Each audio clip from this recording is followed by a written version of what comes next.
Qo'limda IP54 himoya darajasiga ega rozetka turibdi. Bu nima degani?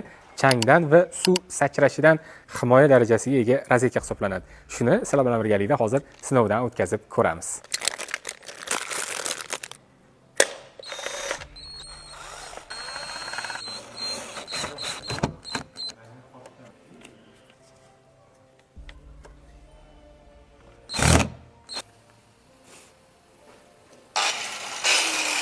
Hurmatli do'stlar, demak IP54 himoya darajasiga ega rozetkamizni birgalikda sinovdan o'tkazyapmiz. Demak, IP54 haqida ikki og'iz gaplashamiz. Bu joyda bizada IP54 deganda IP5 changdan himoya darajasini belgilab bersa, IP4 namlik va suv sachrashidan himoya darajasini belgilab beradi.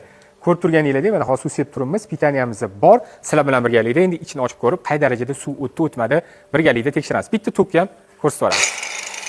Okey.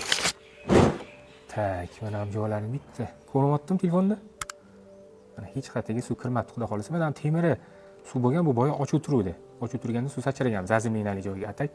Ichlari qup-quruq turibdi. Gap bo'lishi mumkin emas. Mana ko'rib turganingizdek, xudo xolasa, sizlar bilan birgalikda IP54 himoya darajasiga ega rozetkamizni birgalikda eksperiment qilib ko'rdik. Mana shunaqa eksperiment videolar va foydali videolarni o'tkazib yubormaslik uchun bizga obuna bo'lib qo'yinglar. Assalomu alaykum.